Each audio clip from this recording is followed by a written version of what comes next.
What is going on, everybody? My name is Shane Larson, also known as the Game Time Guru, and this is our new show on the Scarlet and Great Empire called the Group of Five Dive. I'm joining you this morning to discuss a little bit Group of Five football. You know, the small guys, the ones that nobody really talks about. Well, we've got some fun stuff to talk about, so if you are a fan of football, pay attention. There is Power Five football, and then there's the Group of Five football, and there's some good football to be played. And I want to make sure that we cover that. So this is a new show on the Scarlet and Great Empire called the Group of Five Dive, and I want you guys to tune in with us. Now, listen, make sure to follow us over on the YouTube channel for the Scarlet and Great Empire so you can catch the Scarlet and Great podcast with Johnny and Corey, but also you can catch some of these over there too and interact with us. If you guys have comments and you want to leave any comments here, please do so. We'll interact with the fans. Just to give you a background of who I am, my name is Shane Larson, also known as the Game Time Guru. I've been doing my own show called the Game Time Guru that you can subscribe to with the link in my bio. I've been doing that for 4 years almost, and now I'm going to be running this show, hosting the Group of Five Dive. And listen, every year you have the discussion of who should get in and who shouldn't. And, you know, I think that some of these smaller schools deserve a little bit of respect. And that is why we need to be covering them, because we're college football fans. We're not just Power Five fans. We're college football fans. So we're going to be discussing a few things today. I want to kind of talk about the Boise State and BYU matchup last night and what it really meant, you know, for both sides. You know, how did BYU truly look, and were they actually tested? And so if you guys have insight on that as well, please comment. But I'm going to tell you guys a little bit about this game. So as a Boise State alum, this game was huge for Boise State as well. Fans were excited about it. However, there was a weird energy about this, even in Boise, Idaho, because one, you couldn't have a stadium full of fans. This would have been packed. It would have been a huge night. And for yet another season, Boise State didn't have their starting quarterback in against BYU. It's crazy with these two teams. For those who don't follow these two teams like we do over here, BYU and Boise State, it seems like we can never get two healthy starting quarterbacks playing against each other ever. It's always that way. But what sucked for Boise State last night, unfortunately, which should have probably been a targeting penalty on a quarterback sneak, Jack Sears, the USC transfer at Boise State, who was starting last night in place of starter Hank Bachmeier, gets hit in the head and goes down with a concussion. It should have probably been a targeting call. Seemed like the guy led with his helmet and launched into the quarterback. So what happens is Jack Sears goes down, and Boise State is actually down to their fourth string quarterback. Everyone kept saying it was the third string. Cade Finnegan is actually a fourth stringer. He's a two-star recruit out of Dallas. And, you know, he's a stud quarterback, but he's young. He's a true freshman. This isn't like a five-star scholarship athlete that you'll see in Power Five schools. He comes into the game first quarter, and the energy just was completely different dynamic and everything from that nature from Boise State's perspective. So if you're a score watcher and a stat watcher, you're going to look at the score 51-17. You're going to say, oh, that was that was just a butt kicking right there. But listen, there's a lot of context behind that. Boise State was coming into this game with their backup quarterback and backup running back. Okay, that was tough enough as it was for them, but they were still we had faith that they could hold their own with them and at least score enough points, keep their offense on the field to keep their defense off of the field so you didn't have Zach Wilson throwing all over you. Defense held their own for the first half of the game. As soon as we had Cade Finnegan come in and you saw Boise State's, fourth string quarterback in the game, it was completely different. There was no movement of the ball, and that is you got to credit BYU. They can't stop playing just because Boise State was hurt. You can't just stop playing, but it was a completely different shift. So unfortunately, here's what you see with that. Everyone's talking about, does BYU deserve to be in the college football playoff race? Well, the thing that discredits them now, unfortunately for them, and it's no fault of their own, it's just 2020 is a weird year for football, is this game was supposed to be the powerhouse game of their schedule, and they were playing a completely depleted team, especially at the quarterback position. So it's unfortunate because it's not a true representation of what could have been. In fact, I'd argue that Boise State's squad they put on the field last night was far inferior to the other opponents that BYU has actually faced up until this point. So it's unfortunate for BYU because it's not going to work to their credit when it comes to the college football playoff race. Okay, so the thing is, they're a good team. Zach Wilson, I would love to get insight. I want to talk with Zach Smith on this show as well, kind of breaking down Zach Wilson. The guy actually is really, really good. However, he showed even last night when you can get pressure on him, he is a little sporadic at times, but he does have a good arm, and the flick of the wrist and the quickness of the release is insane how far he can launch the ball and make plays when he needs to run out of the pocket and get the ball down the field. The thing that I noticed, though, is that he has flaws. And so when people are saying, oh, is he a Heisman candidate?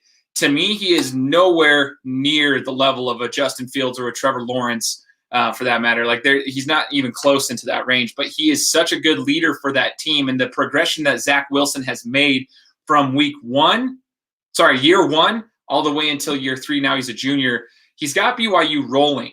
Okay.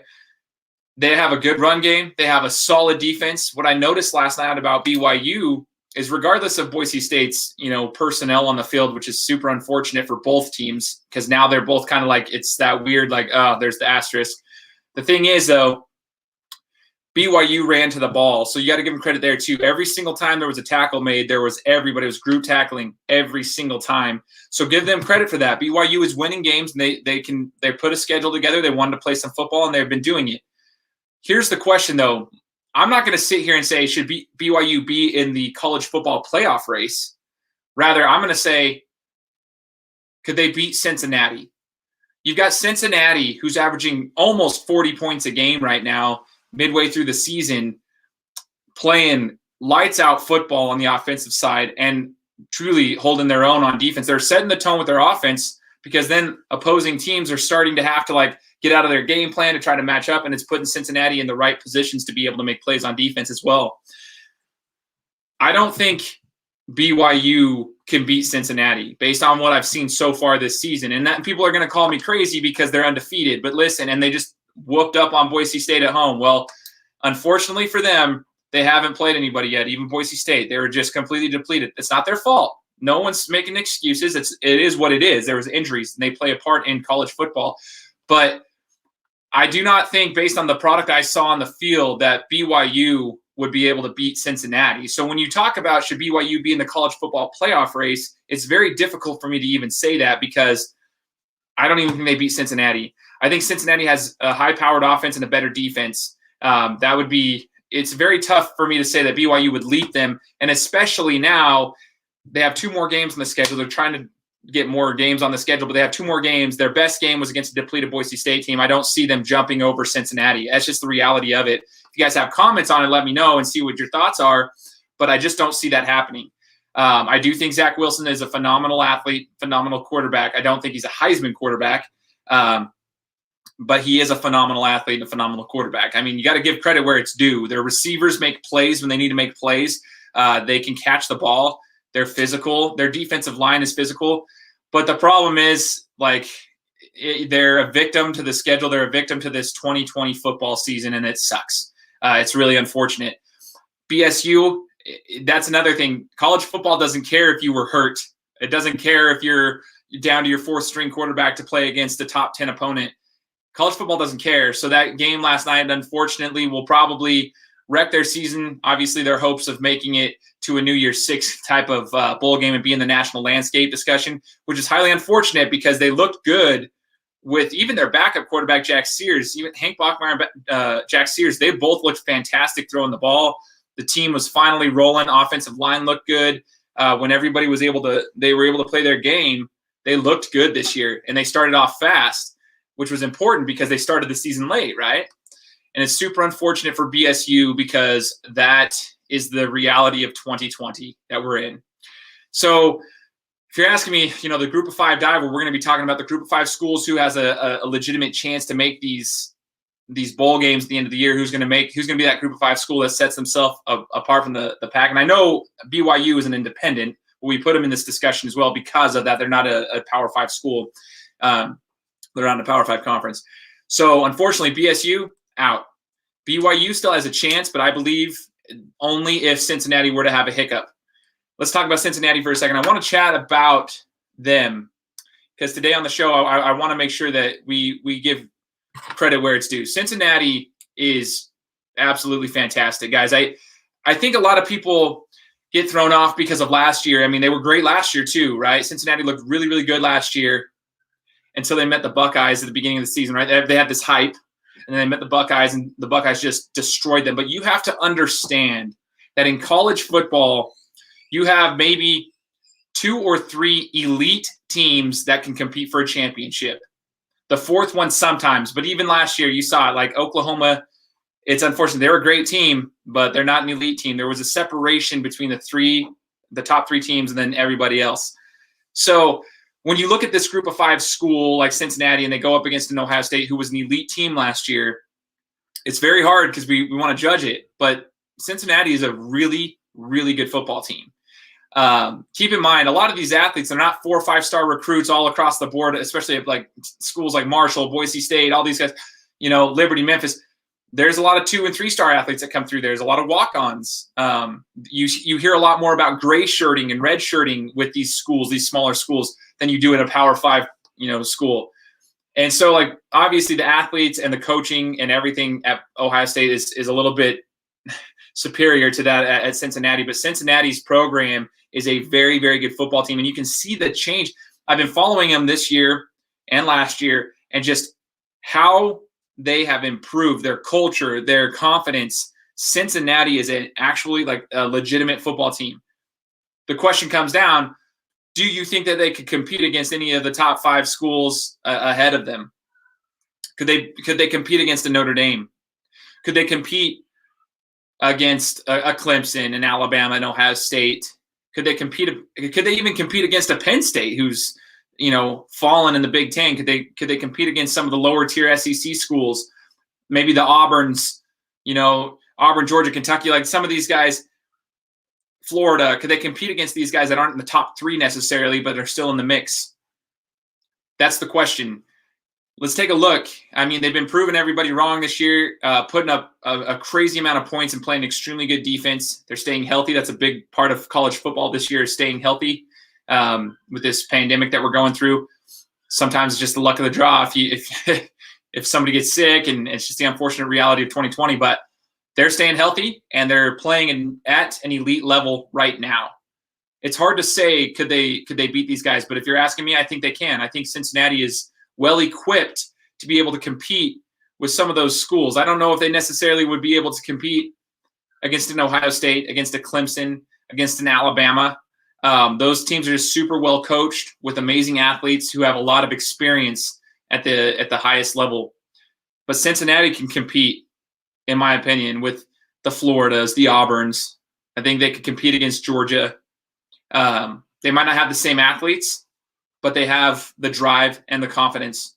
So Cincinnati right there, that's why I keep talking about it. Like, I'm not, especially with BYU. Right now, it's the BYU-Cincinnati race in regards to that offset of schools that kind of comes in from the group of 5 to kind of make an impact. But I think that before everyone gets on this like BYU train, you've got to keep in mind that Cincinnati is right there in front of them. And I think Cincinnati has done nothing but prove everybody that they deserve to be in the discussion. They're actually like a solid program. What a weird year, though. I encourage you guys, I was gonna talk about this as well. I encourage you guys to do the following. If you're a college football fan, watch the games. So I'm a Biletnikoff Award voter, which, if you guys didn't know that, listen, Biletnikoff Award voters, they vote for the best wide receiver in college football. But just so you know, you are not required to watch any games. They send you out the polls week to week with the players, and you vote. You don't have to watch a game. And just so, in case you didn't know already, that is kind of how it works with the voting systems in college football. People don't watch the games. They just see scores and they look at stats. There is a lot of context behind each one of those things. So I would encourage you guys, especially during this 2020 season when we've become accustomed to just reading headlines. Don't do that. If you're a college football fan, try to watch some of the games, see some of the athletes, understand the context behind some of these schools. Cincinnati's a great program. BYU is a great program. Boise State's a great program when healthy. I mean, Marshall, UCF, Memphis. I mean, some of them have had some rough games this year, but keep in mind, like, it's a weird year. Doesn't mean they're bad programs. It's hard to win every single game. Like, it's hard to go undefeated in any league, in any conference. It doesn't matter how weak or strong a conference may be, to go undefeated in any sport is extremely difficult. You have to be on your A game all the time. Ask some of these Power 5 programs like Ohio State, Clemson, and Alabama. Everybody's coming at you every single week. It's their Super Bowl. So a lot of these programs that you see above me, and even more in the Group of 5 discussion, they have to be on their A game all the time. And sometimes you'll see schools like Ohio State and Clemson and Alabama and Georgia and Florida. They can get away with an off game because they have the athletes to do it. Unfortunately for the Group 5 schools, they don't have 5-star athletes across the board. So it's going to be like your athleticism alone isn't going to get you through it. You're going to have to beat them with your brains. You're going to have to beat them with your coaching. But I encourage you guys to watch the games.